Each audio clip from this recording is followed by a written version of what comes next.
اگر ہم نے سبیل لگا دی اچھی بات ہے، لوگوں کو کھانا پینا کھلانا، اللہ نے اس کی ترغیب دی ہے، قرآن نے اس کا تذکرہ کیا ہے، اور بلکہ حدیثوں کا مطالعہ کریں تو پتہ چلتا ہے کہ انسانوں کا زیادہ خیال رکھا جائے، غرباء کا، مساکین کا، کھانے پلانے کی باتیں، وَيُطْعِمُونَ الطَّعَامَ عَلَىٰ حُبِّهِ مِسْكِينًا وَيَتِيمًا وَأَسِيرًا۔ قرآن میں، احادیث میں یہ باتیں ملتی ہیں کہ لوگوں کو کھانا پلانا بہت بڑا اجر و ثواب ہے۔ لیکن یہ بات بھی یاد رکھیں کہ جو حسین کا کردار ہے نا، اس کو کون اپنائے گا؟ جو حسین سے ہماری محبت ہے، وہ محبت ہم مکمل کیسے کریں گے؟ یہاں تو اللہ کے رسول نے فرمایا، صحابی عرض کرتے ہیں حضور آپ سے محبت کرتا ہوں، حضور نے فرمایا پھر فقر کے لیے تیار ہو جا۔ حضور میں تو اللہ سے بھی محبت کرتا ہوں، حضور نے فرمایا پھر آزمائشوں کے لیے بھی تیار ہو جا۔ اللہ اکبر۔ اور پھر آپ نے فرمایا سب سے زیادہ آزمائشیں جو ہیں وہ انبیاء اکرام علیہ السلام بھی، اور اس کے بعد جو بہتر ہیں، جو نیک لوگ ہیں، ان پہ آزمائشیں آتی رہی ہیں، اور نیک لوگ مضبوط ہو کر استقامت کے پہاڑ بن کے ان آزمائشوں کا مقابلہ کرتے ہیں۔ ان کی زبان سے کبھی ہائے نہیں نکلتا، کبھی یہ نہیں نکلتا ہے ہمارے ساتھ کیا ہو گیا۔ وہ یہ کہتے ہیں کہ بس رب کا یہ فیصلہ ہے، قضا ہے رب کا فیصلہ ہے، اس پہ ہم اپنی آنکھیں بند کرتے ہیں، اور وہ یہی پڑھتے ہیں مصیبتوں پہ، آزمائشوں پہ جو رب نے ہمیں حکم دیا ہے، اِنَّا لِلَّهِ وَإِنَّا إِلَيْهِ رَاجِعُونَ۔ یہ قرآن کا فیصلہ ہے، اور یہ آقا کریم علیہ السلام کے نواسے امام علی مقام امام حسین، آپ کو کچھ تاریخی حقائق کا بھی علم ہونا چاہیے، ہم اپنی اس بات کو محفوظ کر کے رکھیں۔ یہ واقعہ جو ہے، یہ یزید جو ہے حضرت امیر معاویہ کا بیٹا ہے۔ بعض دفعہ یہ ہوتا ہے کہ باپ بڑے نیک اور اولاد جو ہے وہ بدتر ہوتی ہے، بعض دفعہ یہ ہوتا ہے کہ باپ میں کچھ کمی ہوتی ہے، اولاد نیک ہوتی ہے،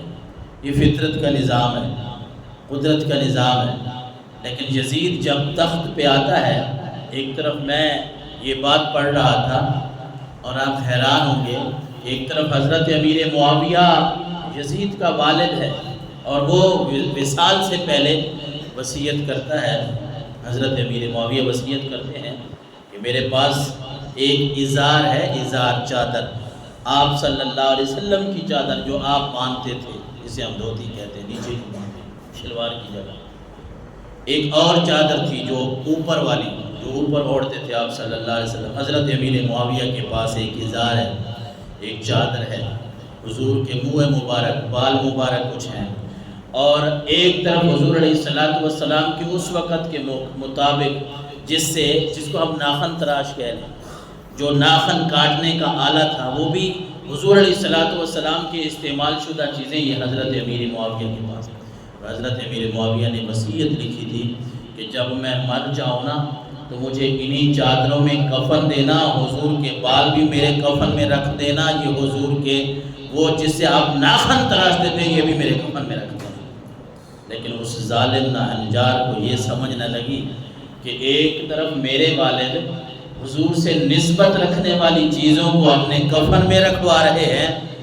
اتنی نسبت کا لحاظ کر رہے ہیں کہ میرے والد یہ وصیت کر رہے ہیں کہ یہ چیزیں میرے کفن میں ہوں گی تو میرے لیے راحت اور سکون کا باعث بنے گی۔ اللہ ہو سکتا ہے میرے اوپر اپنے نبی کی اس نسبت کی وجہ سے رحم فرما دے، لیکن بیٹے کو یہ سمجھ نہ آئی کہ میں حضور کے خون، حضور کا جو خون ہے، آل اولاد ہے، ان کے ساتھ میں خون کی ہولی کھیل رہا ہوں۔ کیوں؟ دماغ میں یہ بات آ گئی تھی، بس یہ سیٹ نہیں جانی چاہیے۔ خلافت کا یہ جو سلسلہ چلا، آپ علیہ السلام کے ظاہری وصال کے بعد آپ نے 11 ہجری کو وصال فرمایا، اس کے بعد حضرت سیدنا ابو بکر،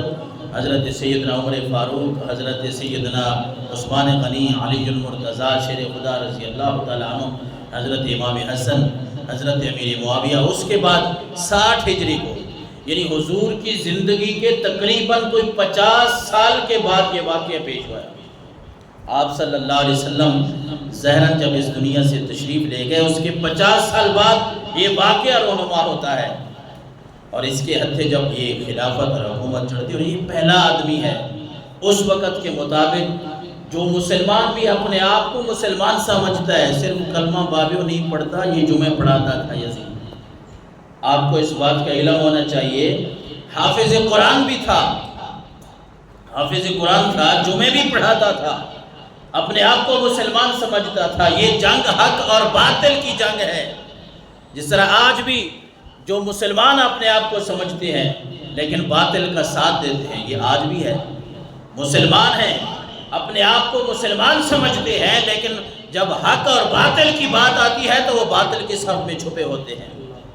یہ وہ والا انسان تھا، جمعہ بھی پڑھائی جا رہا ہے، نمازیں بھی چھوڑ رہا ہے، پھر کبھی نشے کی حالت، کبھی کوئی برائی، کبھی کسی برائی میں۔ اور آپ اندازہ لگائیں کہ جس زمانے میں حضرت سیدنا ابو بکر، آپ علیہ السلام کا جو ظاہری آپ علیہ السلام کا وقت تھا وہ تو بہت پاکیزہ تھا۔ اس کے بعد کی بھی اگر بات کریں، حضرت سیدنا ابو بکر، عمر، عثمان، علی المرتضیٰ، حضرت حسن، حضرت معاویہ، ان کا اتنا پاک دور، اتنا پاک زمانہ، اور وہاں ایک آدمی جو ہے وہ نمازیں اگر چھوڑنے لگ جائے تو آپ کیا سمجھتے ہیں مسلمانوں کے اوپر کیا گزرتی ہوگی؟ آج کا ماحول تو یہ ہے کہ ہم تو بہت دور ہیں نا، لیکن اس وقت اگر کوئی آدمی وہ اللہ کے